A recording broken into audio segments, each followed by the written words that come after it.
There will be no politicization at the FBI? Kash Patel said those words under oath just weeks ago. What you're about to see is Senator Deborah Ross methodically proving he lied. She's exposing how Patel fired decorated agents for working cases Trump didn't like, interrogated FBI veterans about their votes, and turned America's premier law enforcement agency into a political weapon. This isn't just another hearing, it's democracy on trial. I'm going a little out of order here because I'm going to pursue some of the things that you were just talking to Mr. Fry about and remind you about your confirmation hearing. At your confirmation hearing in January, you said under oath, and I quote, "There will be no politicization at the FBI. There will be no retributive actions taken by the FBI should I be confirmed."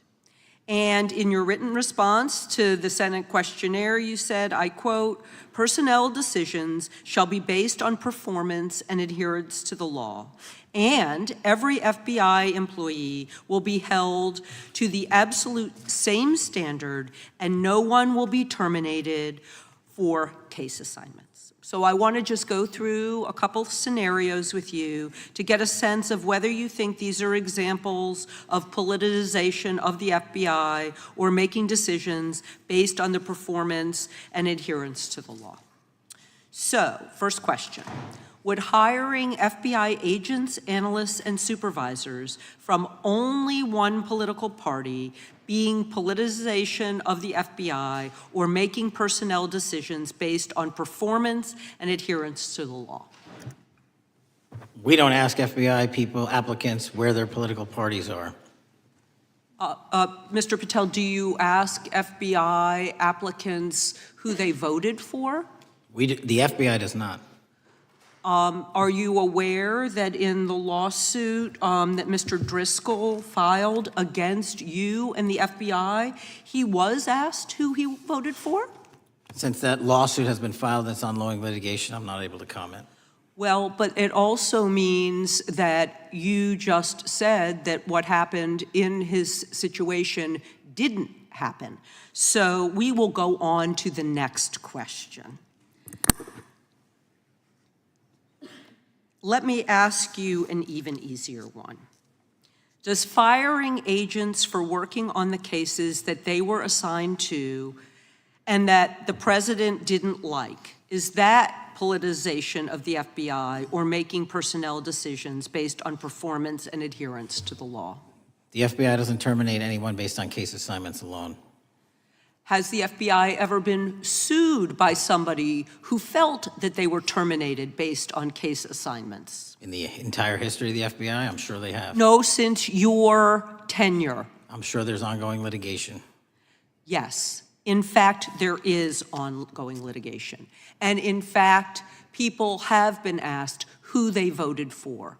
And in fact, you are running an FBI for the President of the United States rather than the people of the United States, because my questions were not hypotheticals. They are the things you have done during your tenure. And according to a lawsuit filed last week by long-term FBI agents, you fired former acting director Brian Driscoll. He had served with the Bureau for nearly 20 years, earned a Medal of Honor, Medal of Valor for bravery during the dangerous ISIS raid, and had a wealth of crisis response experience and led the FBI's critical incident response group. When the Trump administrations interviewed Mr. Driscoll for that role, they interrogated him about his political leanings and who he voted for in the last 5 elections. Questions Mr. Driscoll refused to answer because those types of questions impermissibly politicized the FBI. You also fired Steve Jensen, who served the FBI for nearly 2 decades and ran critical terrorism, counterintelligence, and organized crime operations, whom you once described as embodying what the American public demands of the FBI. But he was fired because he took part in investigating crimes committed on January 6th. And Trump's MAGA base lambasted you online for keeping him at the FBI. so he's no longer at the FBI. You also fired a decorated combat veteran with decades of experience in the Bureau, Special Agent Walter Jardia, because he worked on the investigation into the Russian interference in the 2016 presidential election and helped investigate Trump's ally, Peter Navarro. Director Patel, it is very clear that you have flunked your own test. You've put saving your job, which I actually believe you were being honest about during your confirmation hearings, over doing what's right for the FBI and the American people. That is not adherence to the law. Thank you, and I yield back. Time of the gentleladies. When Senator Deborah Ross methodically dismantled Kash Patel's defense, she wasn't just asking questions. She was exposing how the FBI had been weaponized for political purposes under the guise of law enforcement neutrality. Ross began with Patel's own confirmation hearing promises, where he swore under oath there would be no politicization at the FBI, and personnel decisions would be based solely on performance and adherence to law. This wasn't rhetorical flourish, it was evidence preservation, establishing the baseline against which to measure his actual conduct. The genius of Ross's approach was turning Patel's hypothetical denials into concrete contradictions. When she asked whether hiring agents from only one political party would constitute politicization, Patel deflected by claiming the FBI doesn't ask about political affiliations. But Ross had receipts. She immediately pivoted to the Driscoll lawsuit, where FBI personnel were indeed asked about their voting history, exposing the gap between Patel's public claims and private practices. This pattern revealed systematic institutional capture. When Ross detailed the firing of Brian Driscoll, a decorated 20-year veteran who earned a Medal of Valor during ISIS operations, she was documenting the purging of institutional memory for political compliance. Driscoll's case is particularly telling because of what triggered his removal.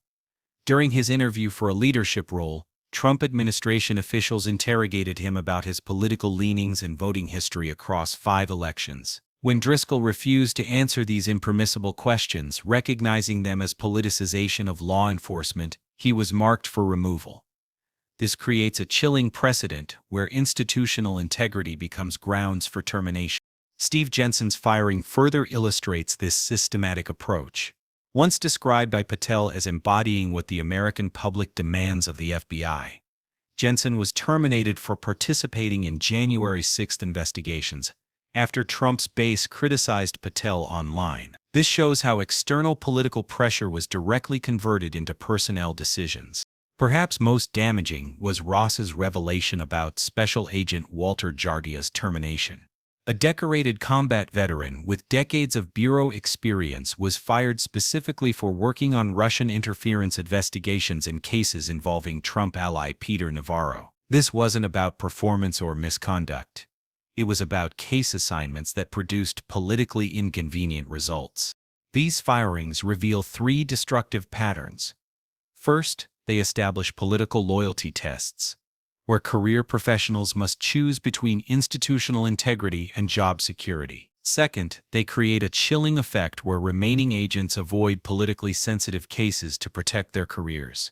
Third, they signal to foreign adversaries and domestic criminals that certain investigations will face internal resistance. The broader institutional damage extends beyond individual careers.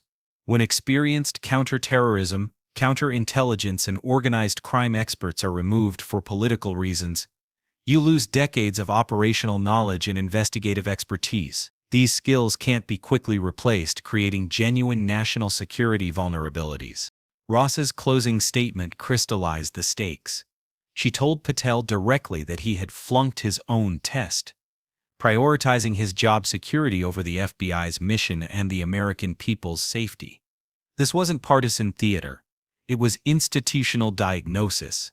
When law enforcement becomes a tool of political retribution rather than equal justice, the rule of law itself becomes negotiable. What makes this particularly dangerous is the precedent it establishes for future administrations.